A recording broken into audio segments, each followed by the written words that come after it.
want to share briefly tonight on commitment. This month of March is going to be our month of commitment. And I want to share on commitment. We're going to read two portions of scripture. We can begin with Romans chapter 12, verse number 1 and 2. Romans chapter 12, verse number 1 and 2.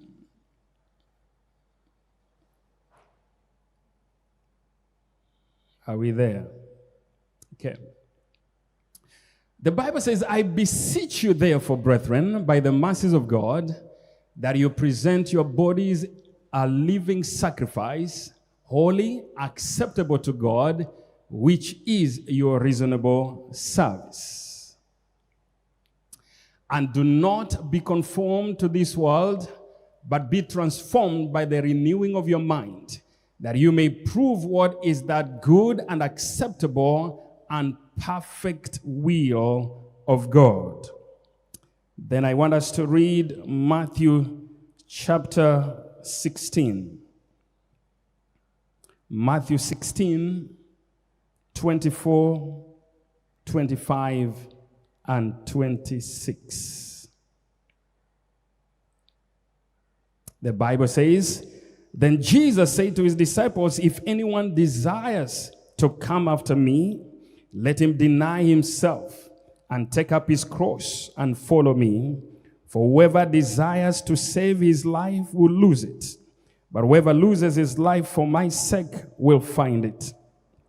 For what profit is it to a man if he gains the whole world and loses his own soul? Or what will a man gain in exchange for his soul? Father, we thank you for your word. The Bible says that man shall not live by bread alone, but by every word that proceeds from the mouth of God.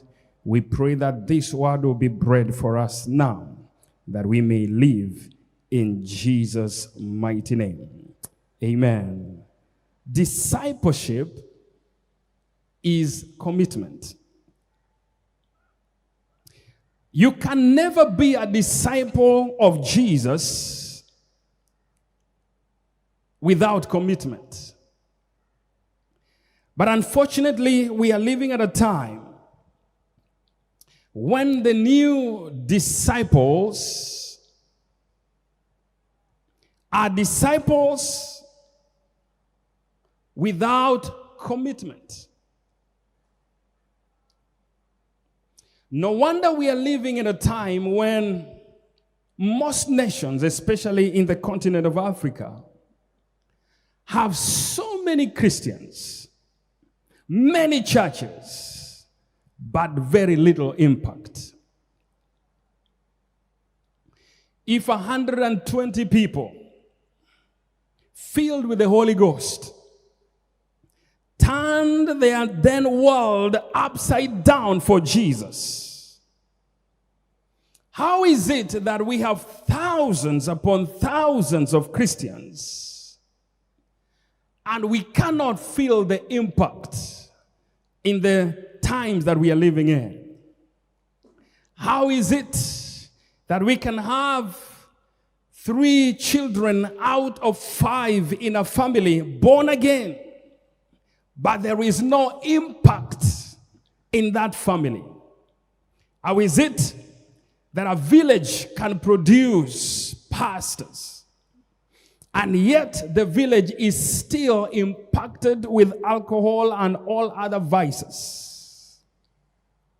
Something is not sitting right somewhere, because we cannot have disciples of Jesus in the thousands and they are not turning their surroundings around. Everywhere where the disciples went, there was either a riot or a revival. And we need to get back to those times where everywhere the disciples of Jesus Christ had to go or stay, must there either be a revival or a riot. That is how it was in the early church. And I believe that whatever was the cause or the reason for the impact that the early church had was commitment. But we are living at a time when we are in churches that are sometimes the 5th or the 6th or the 10th congregation we have ever been in. I heard this story, let me just read it, of a member of a church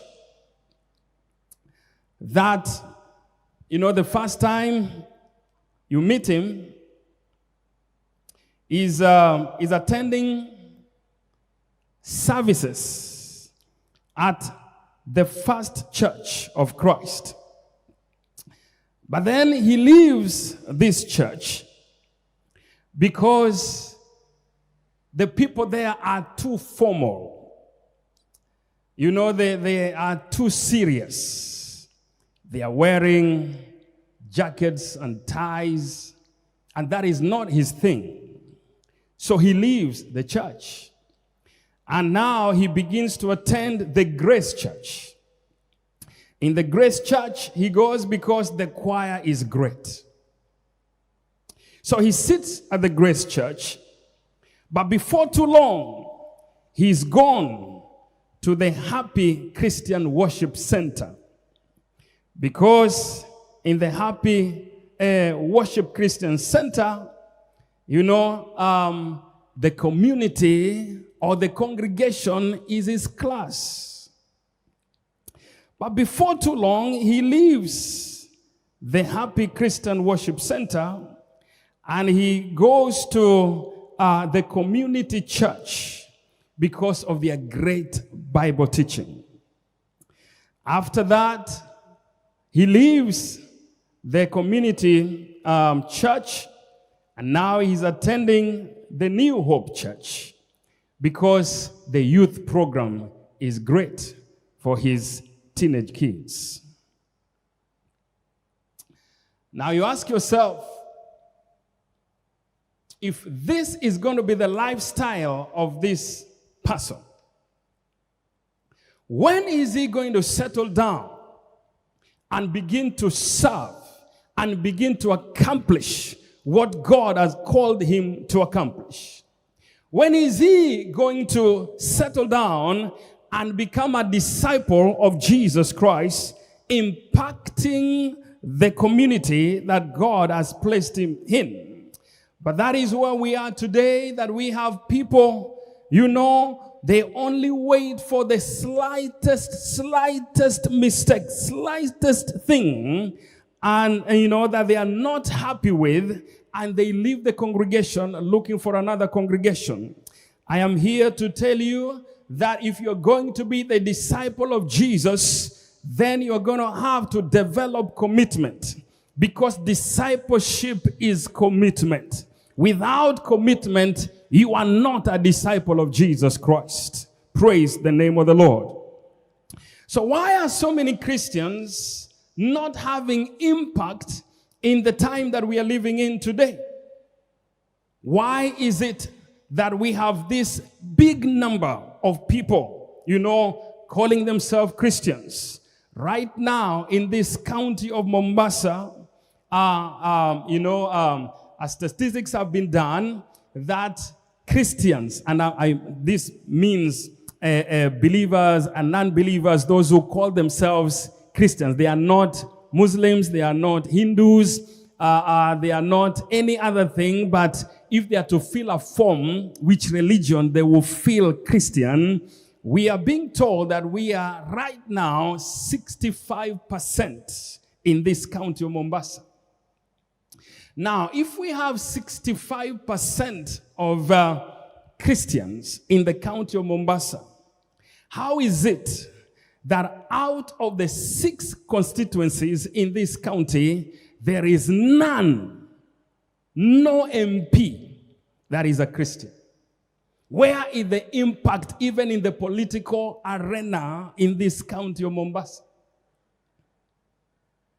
Even in the predominant areas where the majority, you could talk of maybe 80%, are Christians. They are not Hindus, they are not Muslims, they are not any other religion. They're Christians. We still do not have a Christian member of parliament. Why? Because our impact is not being felt.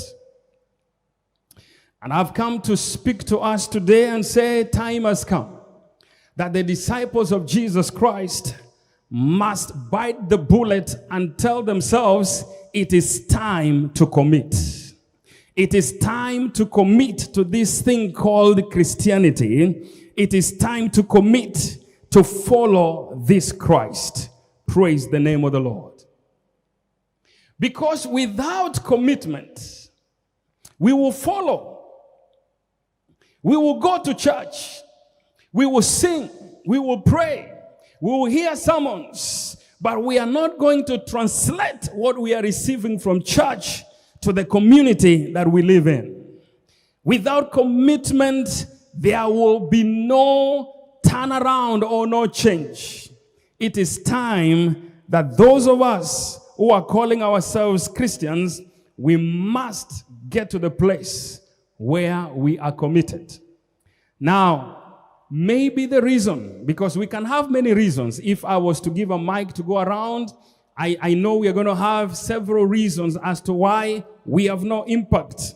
Some of us will blame the pastors. We are not teaching us enough. We will blame the churches that we are in, that they have become too commercial. We will blame, the churches that we are in, that they are not too serious. Some of us will spiritualize and say prayer is not there in the church anymore. We are going to have several reasons as to why we are not creating the impact we are creating.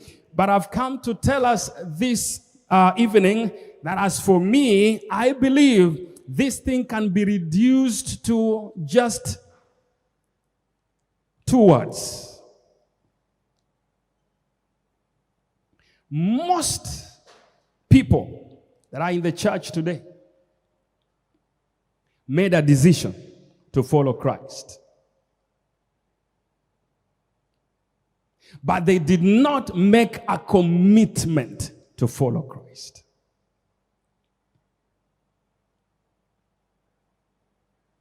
We are living in a time that people are too quick to make decisions. But we are very slow when it comes to commitment. Look at the lives that we are living. People are too quick to make decisions, even to enter into marriage, but too slow to commit to the marriage. All we want is somebody who can go on one knee and ask, will you marry me? All we want is somebody that will be quick enough to take somebody to the altar, and we will make the commitment that we make. We will kiss, people will cheer, and then that's it. We enter into marriage, and it's like we entered with this door, we walk out of the other door. Then you realize that you have entered, now you are out again seeking for others. While on the altar you said, forsaking all others. We are people that are too quick to commit. Pastor, I'm standing with you. Pastor, you can count on me. But when the time comes for you to be counted on, you are not there. We are people that are behaving like the chicken and not like the pig. I know that we put down the pig because, if somebody was to call you a pig, you feel so bad. You'd rather be called a chicken. But you have heard the story of the chicken and the pig. They are passing by a church, and the church is having breakfast. for the needy. People are being asked to contribute to the breakfast. And the chicken is too quick to make the decision. And ask the pig, why can't we offer for this breakfast eggs and bacon? But then the pig is wise enough to say, wait a minute. You see, for us to give bacon and eggs for breakfast as a donation, yours is only going to be a contribution. All you need to do is lay eggs. But for me to provide bacon, I have to die.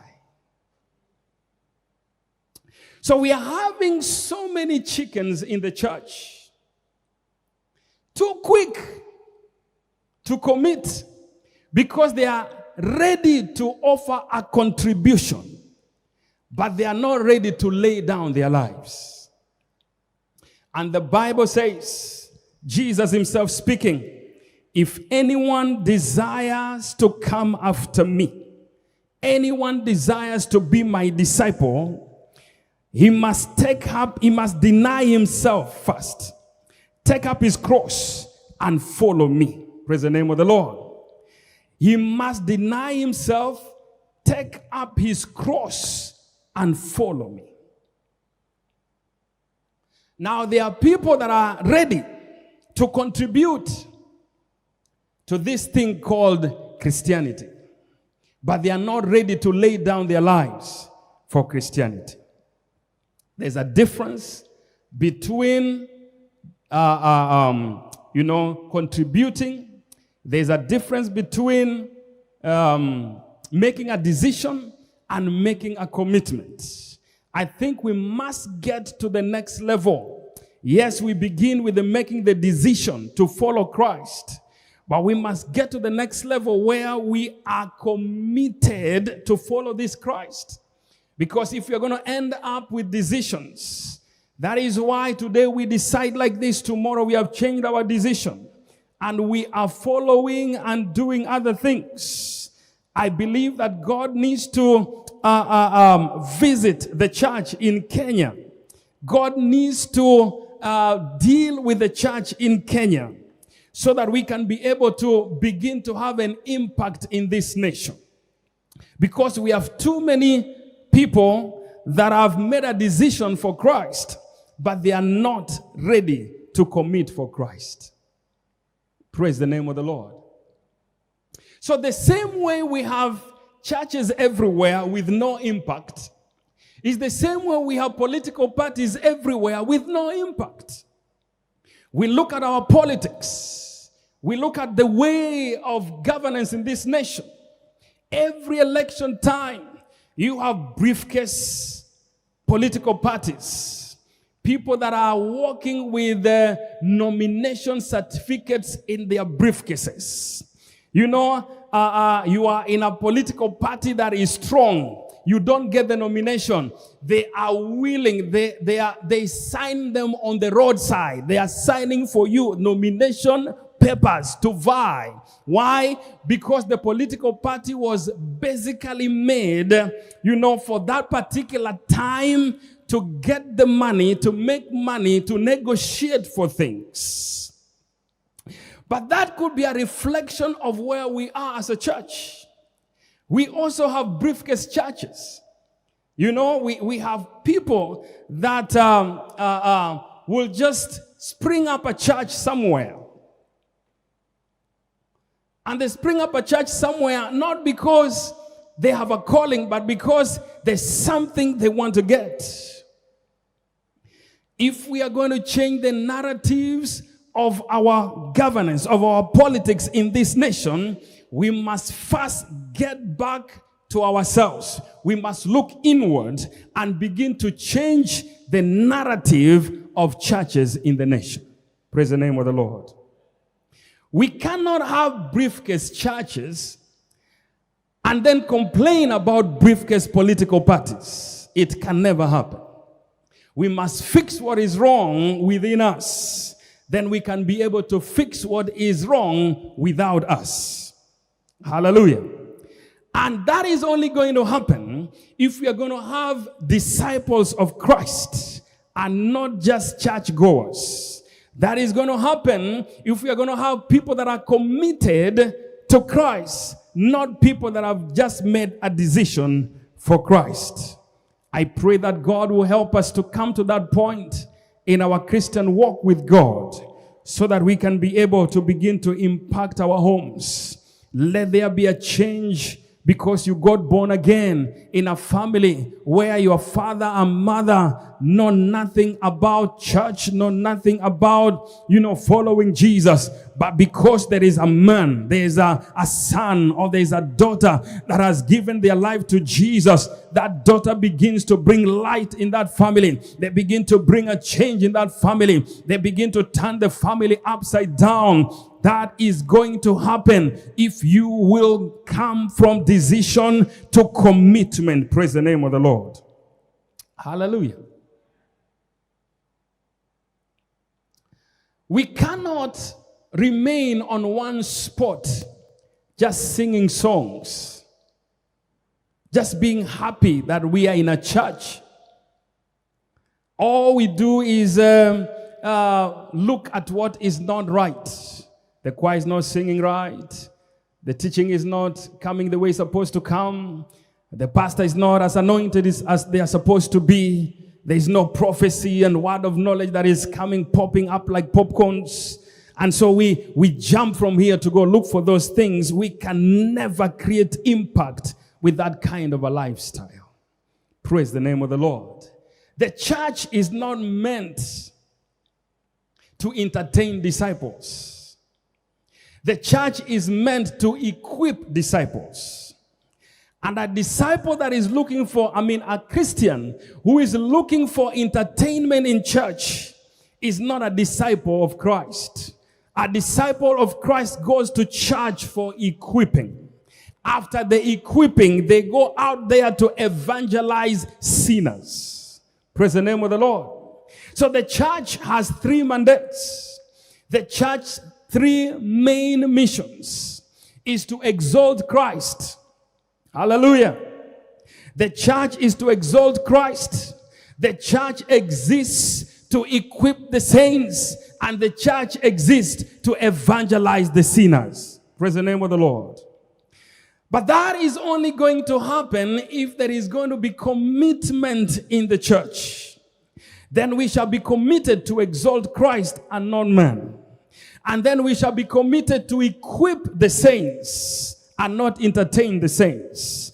And then we shall be committed to evangelize the sinners. And we will turn our community upside down for Jesus. Praise the name of the Lord. You see, a time comes when somebody must commit. Peter was following Christ. And he had room to, say whatever things he wanted to say. He was too quick to suggest things. He was too quick to comment on almost everything. But a time came that Peter has had to get into a level of commitment. When Peter was busy suggesting and commenting and talking too much, the test he had, he failed. Even after being warned by Jesus that you are going to deny me 3 times before the cock crows. And, that being at the back of his mind, he still went ahead and denied Christ 3 times. But after that realization, after that impact, hallelujah, after he gets back to his senses and goes back to now following Christ, Peter was ready to die for Jesus. He was now a disciple ready to lay down his life. And so are the others that also got scattered when Jesus was caught and led to crucifixion.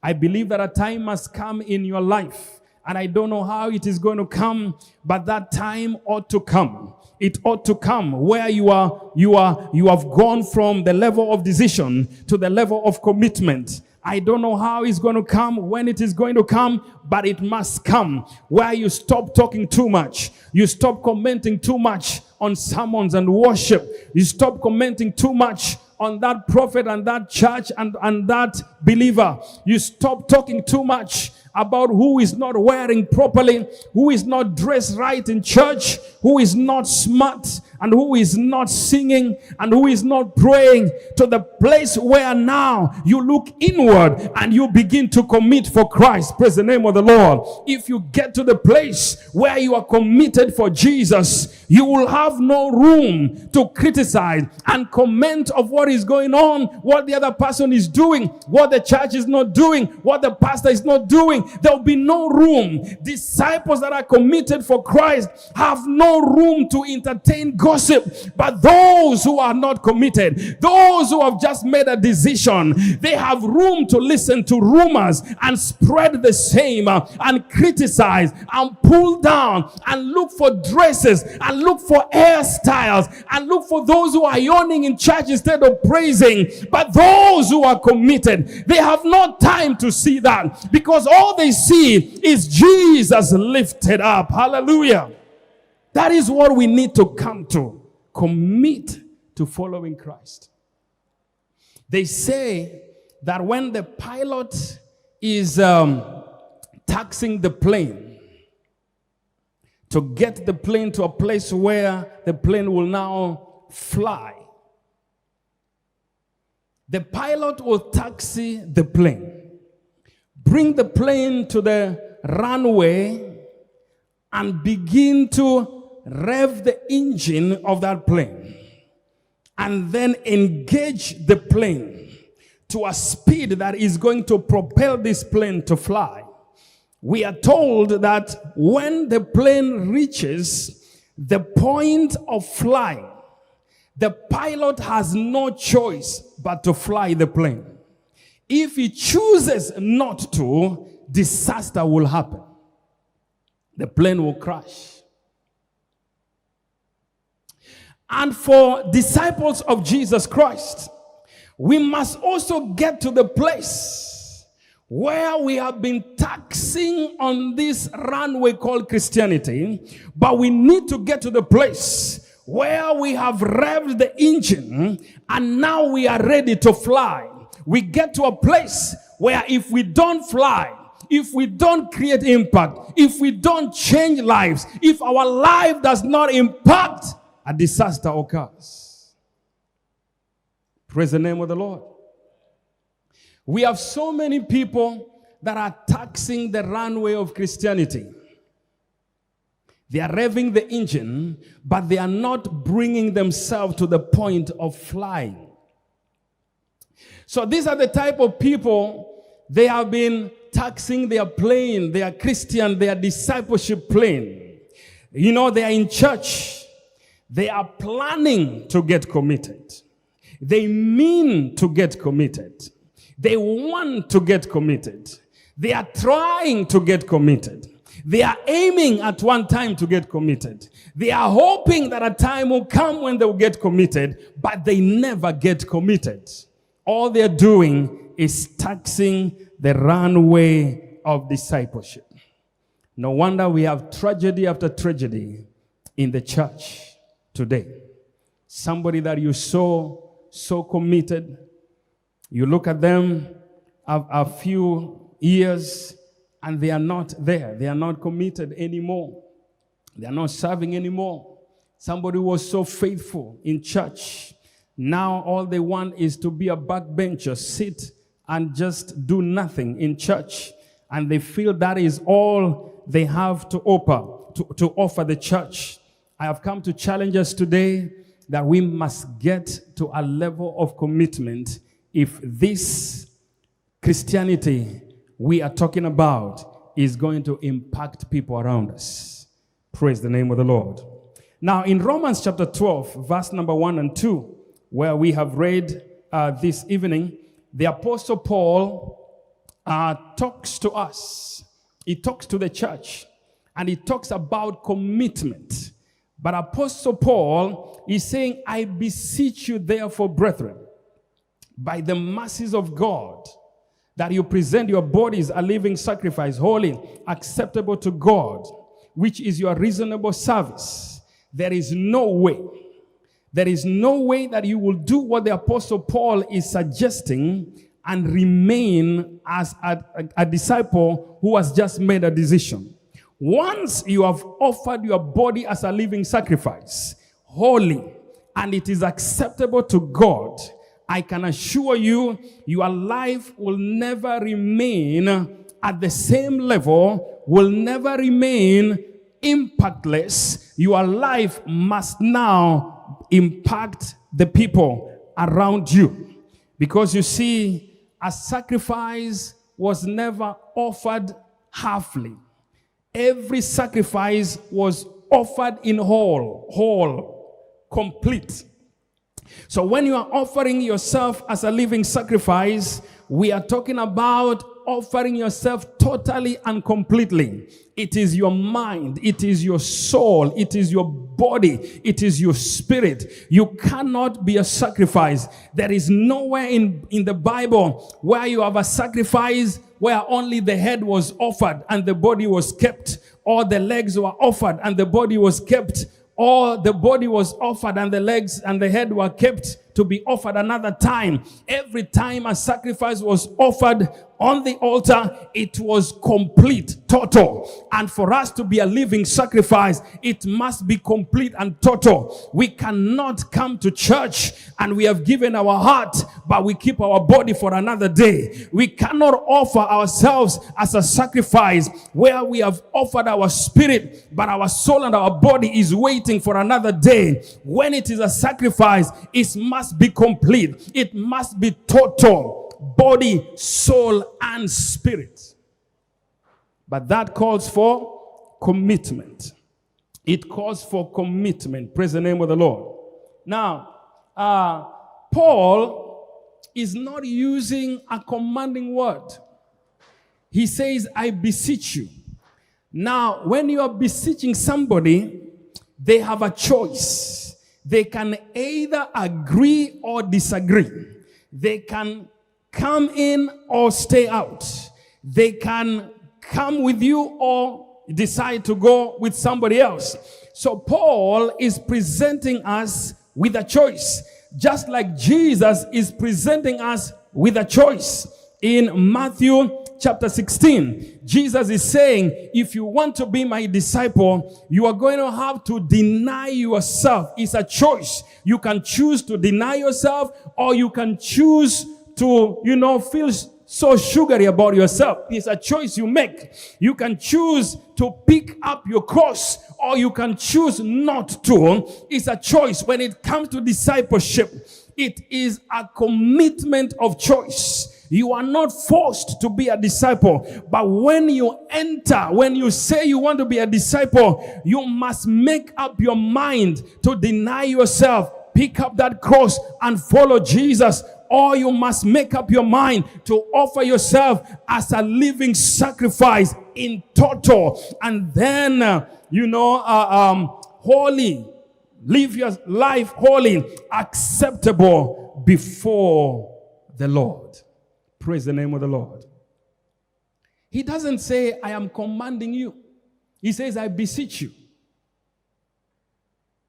Somebody was telling me,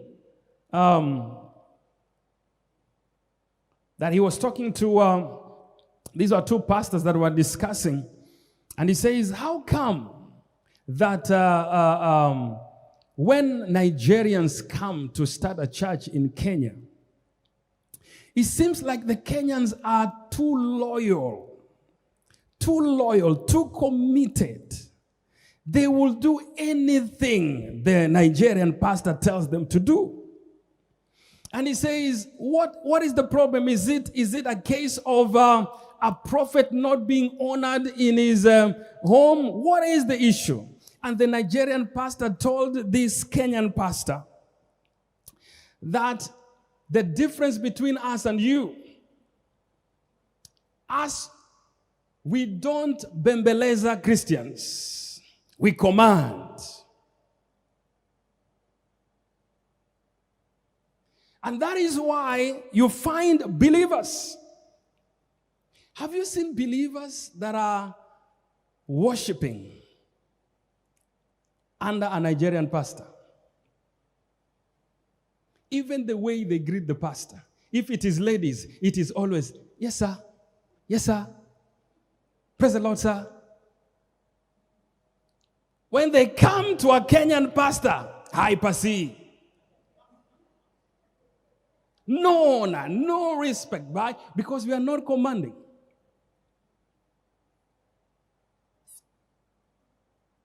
When they are told, bring a believer, bring a friend next Sunday, they will do everything within their power to bring somebody to church. Let the Kenyan pastor say, bring a friend next Sunday. It enters here, goes out the other side. You come by yourself. Now I began to ask myself, is this the solution? And I said, you know what? That is not the solution. Because God does not command. Jesus does not command. Paul does not command. But still there is impact. Hallelujah. If you're waiting to be commanded in this place called Praise Chapel, nobody is ever going to command you to do anything. But I will beseech you, brethren. Hallelujah. I beseech you to offer yourself as a living sacrifice, holy and acceptable to God, which is your reasonable sacrifice. I am giving you a choice the same way God gives you a choice. I'm giving you a choice the same way Christ gave a choice. I'm giving you a choice the same way Paul gave a choice. Don't wait for a command to commit. Because any commitment that is out of a command is not commitment. You are forced. Commitment is never forced. Commitment is given from within. Praise the name of the Lord. Paul is actually using the word, I beg you. I beg you.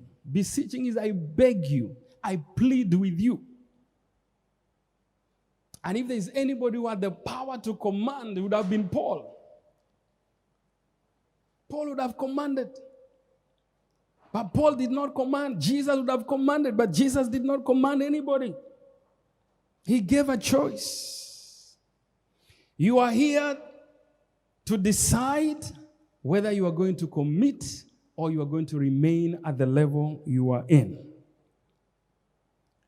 But the issue is, if you are going to create impact, if your life is going to matter in the church, then you must come to the place of commitment.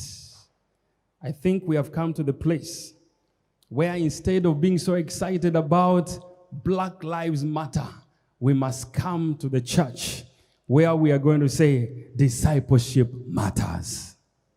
Praise the name of the Lord. Hallelujah. Maybe somebody needs to come up with a t-shirt written, discipleship matters. We have heard a lot about Black Lives Matter. Now it is time for discipleship or disciples matter. We want to see more. We want to see more commitment to the things, in the things of God. Hallelujah. There is nothing like partial commitment. It has to be in total, full commitment. How is it that we have people today who can commit to follow a soap?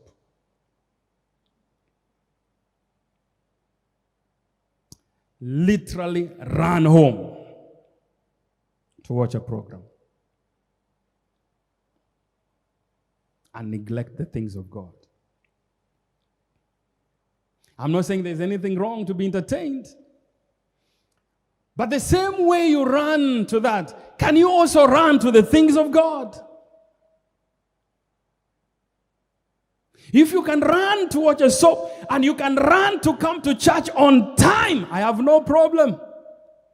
The problem is if you can run for that program, but when it comes to church, you are 30 minutes late, 45 minutes late, 1 hour late. You are coming when we are singing the last worship song and it doesn't hit you. It doesn't bother you. Something is wrong somewhere.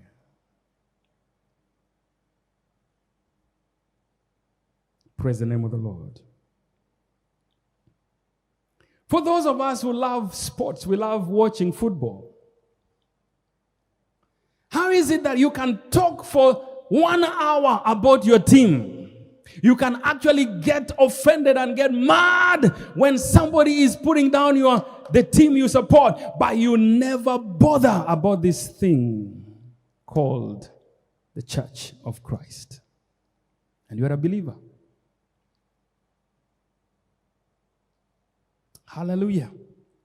We must come to the place where our lives have been laid on the altar. When our lives have been laid on the altar, commitment becomes easier. I believe commitment is hard because we are rolling out of the altar all the time. A little heat, we roll off. But we must stay there, committed, offered before the Lord in full totality, so that God can do with us what he decides to do with us. Praise the name of the Lord. Because of time, I want to end by saying this. You have 3 clear calls to commitment as a disciple of Jesus. Number 1, you must be committed to a local church.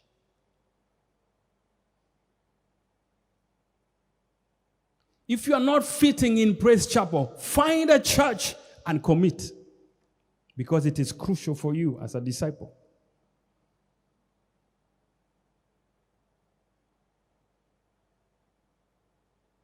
You cannot wander anymore. It is time to commit. Amen. Number 2, because of time, you need to be committed to ministry. Don't sit in a church and just drink. Just get in and you're not giving out. You must come to the place where as you receive, so you also give. Praise the name of the Lord. Commit. Jesus made it, or God made it, that for you to operate as a disciple, you need a local church. So you cannot be a lone ranger. I know nowadays, because of online services, there are people that have decided they will never commit to a church. They say they are members of multiple congregations. They listen to 5 churches on a Sunday morning. One from UK, the other one from America, the other one from Asia, the other one from West Africa, and the one that you know in Kenya.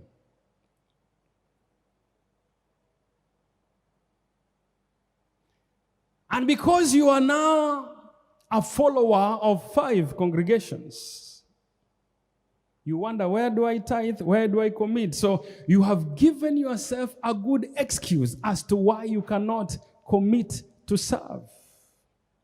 So you say, I'll be praying.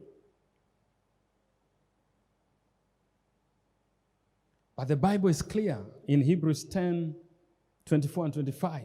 We must not forsake the assembling together of brethren. Praise the name of the Lord. You must find a place where your gifts and your talents are going to be used for the kingdom of God. God gave you that. So after your commitment to Christ, you need a commitment to a local church. Then you need a commitment to ministry in that local church. It is crucial and it is important that you do that. Amen. Paul, as I wind up, says in the same book of Romans, chapter 12, I beseech you, therefore, brethren, by the mercies of God, that you present your bodies a living sacrifice, wholly acceptable to God, which is your reasonable service.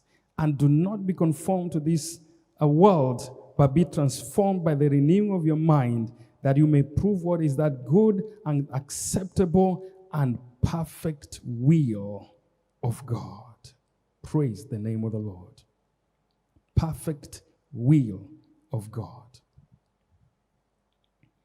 NIV says, which is your true and proper worship.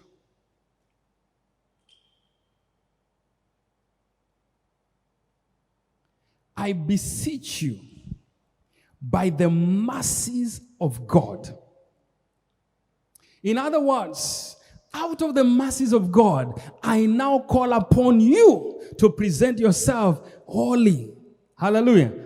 Present yourself as a living sacrifice, holy and acceptable. Having considered, having thought through the mercies of God. Do you know how the mercies of God have kept you? If there's anybody that can visualize the mercies of God, you will actually ask yourself, after this God has shown me all these mercies, He's been kind, faithful, loving. He has pardoned me. He has, tolerated me. God has been there for me, helping me. God is committed to my life. He says in the same book of Romans chapter 8, reading from verse number 31 onwards, nothing can separate us from His love. Not even death, not even angels, not even principalities, not powers, not depth, nor height, nothing. That He loves you to the moon and back. He loves you so much that nothing can ever separate you from Him. If there is this too much love from God, is there anything you want to hold back from a God that loves you this much? The problem is we never sit down to internalize and to interrogate ourselves and ask ourselves, we are here by the mercies of God. We see every day by the mercies of God. We are who we are by the mercies of God. And this same God is saying, because of those same mercies, now offer yourself as a living sacrifice. Commit to me and to my service. I believe it is time that we looked at the mercies of God and we looked at the love of God and then ask ourselves, doesn't He deserve much more than we are giving right now? The answer will be yes.